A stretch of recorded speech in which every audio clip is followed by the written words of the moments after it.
প্রথমে সরষের তেল দিয়ে ডালিয়া, মুগ ডাল, শুকনো লঙ্কা দিয়ে ভেজে নিলাম। তারপর কিছু ভেজিটেবলস আর মশলা রেডি করে রেখেছি, আদা কুচিও রেডি করে রেখেছি।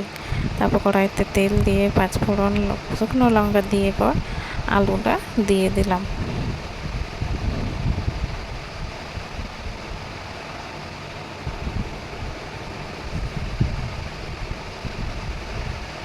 তারপর বিনস কুচিও দিয়ে দিলাম। তারপর গাজর কুচি কিছু দিয়ে দিলাম, লঙ্কাগুলোও দিয়ে দিলাম।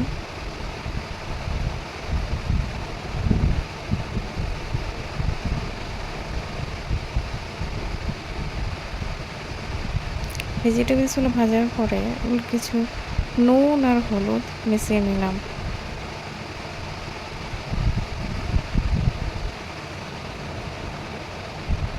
ভেজিটেবলসগুলো ভাজতে ভাজতে আদা কুচিও দিয়ে দিলাম।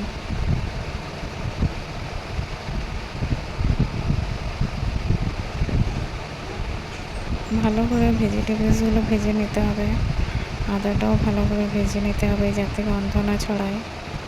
তারপর মশলাগুলো সব দিয়ে দিলাম, নুন, লবণ, জিরে গুঁড়ো, ধনে গুঁড়ো আর অল্প ভাজা মশলা মিশিয়েছিলাম। তার সাথে অল্প জল দিয়ে দিলাম যাতে মশলাটা ভালো করে কষে যায়।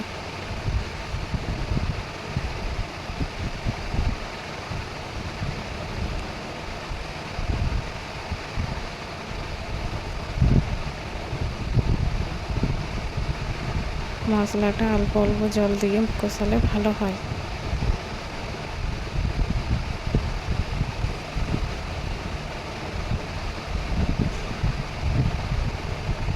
তারপরে তার সাথে মুগ ডাল এবং ডালিয়াটা ভেজে নিলাম।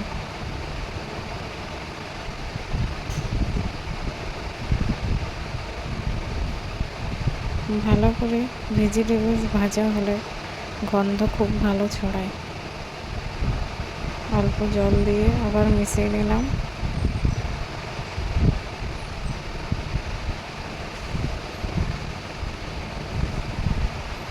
তারপর মুগ ডাল এবং ডালিয়া যাতে সেদ্ধ হয়ে যায় তার জন্য জল দিয়ে দিলাম পরিমাণ মতো।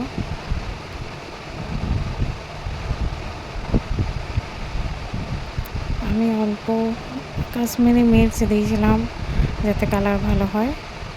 ডালিয়া রেডি, ডিম সেদ্ধ রেডি। আপনার পরিবারকে পরিবেশন করে দিন।